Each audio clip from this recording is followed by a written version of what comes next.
이번 영상에서는 어떤 역사적 사건의 최초 기록을 신뢰할 수 있는가 라는 점, 그러니까 구전전생이 짧을수록 역사적 사실에 가까울까, 과연 그럴까 라는 점에 대해서 좀 다뤄보고자 합니다. 한 가지 예를 들어볼게요. 여러분의 이해를 돕기 위해서 그 고려사라는 그 사료랑 그리고 또 고려 현종 때 만들어진 현화삽이라는 그 개경에 있는 그 현화사라는 사찰에 태워진 금성문, 그러니까 비문의 내용의 일부를 가지고 한번 설명해 보고자 합니다. 이 두 사료에서 나오는 내용은 좀 상반된 부분들이 있어요. 그 내용을 제시하면 다음 영상과 같습니다. 이 영상을 그 다음 영상 한번 보시고 그 다음에 설명을 이어가도록 하겠습니다. 이번 영상에서는 지금 이게 그 고려사 열전 후비전, 경종 후비 헌정왕후 황보씨에 대한 내용입니다. 이 부분에 대해서 간단히 보도록 하겠습니다. 경종이 홍서자, 그러니까 죽자, 왕윤사의 남쪽에 사제로 나가서 살았는데 뭐 하면서 이렇게 쭉 오다가 아들을 낳으시면 뭐 왕이 되어 한나라를 가지리라 라고 하자, 이 헌정왕후가 내가 이미 과부가 됐는데 아들을 어떻게 낳겠냐고 얘기하는 부분들이 있어요. 이때 안종이 왕후랑 가까워져서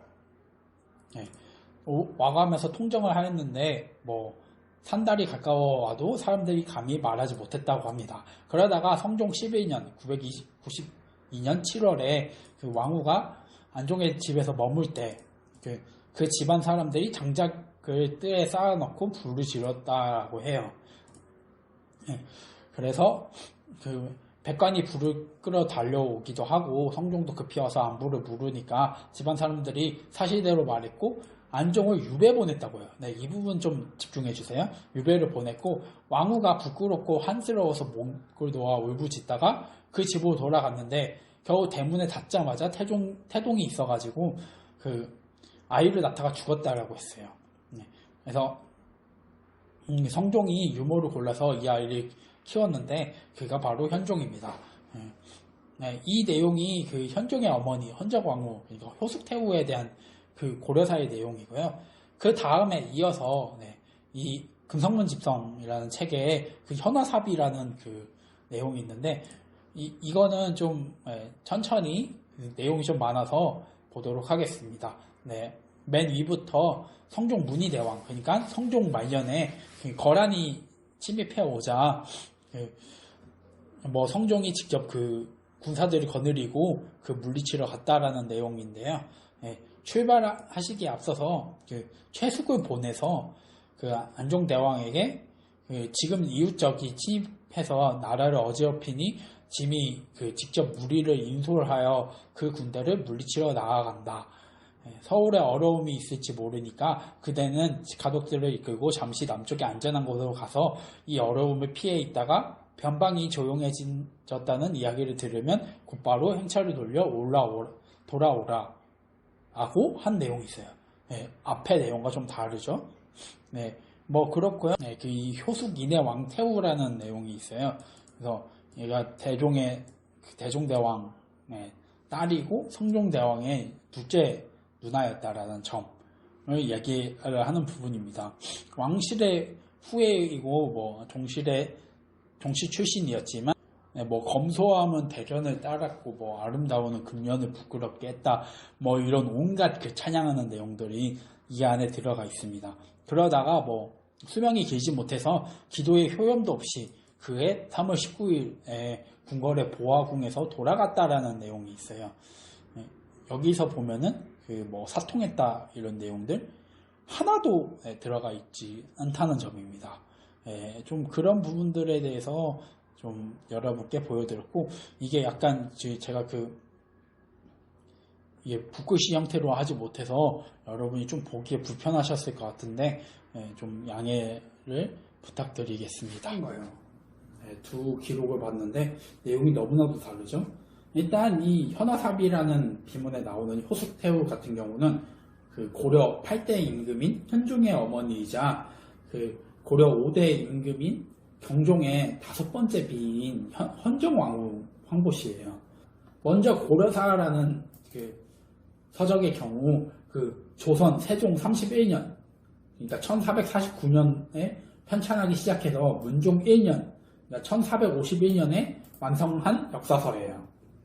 그러니까 조선 왕조가 그 고려라는 나라에 대해서 공식적으로 이게 고려의 역사다라는 점을 서술한 그 기록이고 관찬사료입니다. 이 현종이 태어난 시점 자체가 로부터 약 500년이 지난 시점에 쓰여진 책이에요. 반대로 이 현화사비 같은 경우는 고려 현종 12년, 그러니까 1021년 그 개성 근처에 세운 비문이에요. 그러니까 이 사건이 있은 후로부터 약 30년이 지난 시점이거든요. 근데 구전전승 기간으로 놓고 봤을 때, 그 쓰여진 기간을 놓고 봤을 때, 이 현화사비가 고려사보다 훨씬 빨리 써진 그 사료입니다. 그러니까 제가 서론에서 문제를 제기했던 점에 따르면 이 현화사비의 내용이 고려사의 기록보다 실제로 역사적인 사실의 가능성이 더 높아 보입니다. 하지만 현화사비라는 비문은 현종이 직접 그 현화사라는 사찰을 창건했다라는 점을 고려해야 해요. 그리고 그 내용에 있어서 자신의 부모를 좀 기리는 내용도 같이 들어가 있고요. 그리고 무엇보다 현종 같은 경우는 원래 왕이 될 수 없는 인물이었지만 강조라는 인물이 목종을 시해하고 옹립한 왕입니다. 물론 목종이 자신이 아들이었고 또 왕위를 누구한테 물려줄까라는 점을 놓고 고민을 하다가 그나마 당시 살아있던 그 왕실 인물들 중에 이 현종이 그나마 괜찮다고 생각해서 왕위를 넘겨주려고 했던 것도 사실이라고 볼 수 있지만 어쨌든 정변을 통해서 왕이 됐다라는 점을 전혀 무시할 수 없어요. 실제로 거란에서는 이 목종을 시해한 사건을 빌미로 삼아서 고려를 침략했고요. 이때 고려의 수도인 개성이 함락당하기도 했습니다. 그래서 현종은 나주라는 지역까지 도망치게 됐어요. 그러니까 전라남도 나주로 갔는데 이 도망치는 과정 속에서 현종은 지방 관리로부터 온갖 수모를 당하기도 했습니다. 그래서 이러한 점들을 고려해 볼 때 현화사비의 내용은 신도비라고 하는데 그 신도비로 철저히 현종을 중심으로 쓰여졌다라는 점을 좀 생각해 볼 수 있어요. 그러니까 현종의 입장에서 내용을 쓴 거죠. 그러니까 자신의 부모가 서로 좀 사통하다가 해서 자기가 태어났다는 점을 이 비문에서 넣으면 과연 현종에게 유리할까요? 그렇지 않습니다.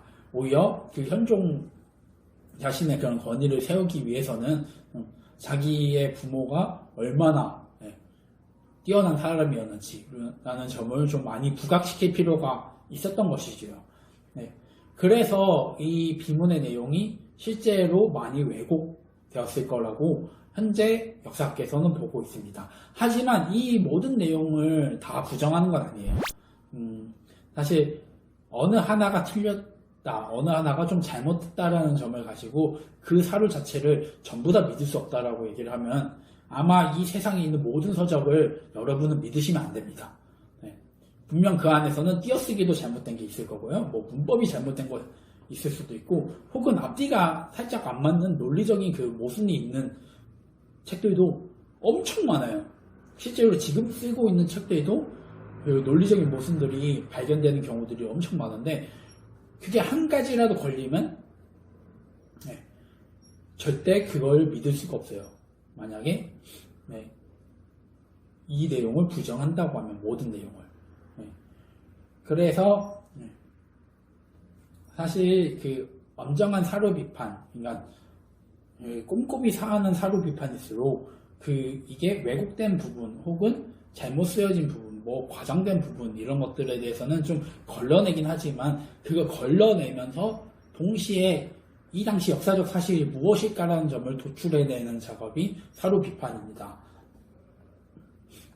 따라서 제가 언급한 이 역사적 사건에 대한 기록은 현화사비 좀 더 가까운 시대에 쓰여진 비문이지만 그보다 수백 년이 지나서 정리된 사료인 고려사의 내용을 조금 더 신뢰할 수 있다는 점을 보여주는 사례예요. 네. 그런 점들을 생각해 봤을 때 구전전승이 짧다고 해서 꼭 그것이 역사적 사실일 가능성이 높다는 명제는 엄청 위험한 명제입니다. 물론 이 명제가 맞는 사례도 많아요. 엄청 많아요. 네, 그거를 하나하나 전부 다 설명해 드릴 수는 없고요. 하지만 틀린 사례도 만만치 않게 많기 때문에 그 기록을 신뢰하기 위해서는 꼼꼼히 따져볼 필요가 있어요. 그런 점을 여러분은 좀 생각해 주시면 감사할 것 같습니다. 이번 영상은 여기까지고요. 내용이 괜찮으시다면 구독하기 좀 눌러주세요. 구독하기도 눌러주시고 좋아요도 한번 눌러주시고 그러면은 좀 더 제가 영상을 만들 때 힘이 되지 않을까 생각합니다. 그럼 마지막 내용에서 여러분께 찾아뵙도록 하겠습니다.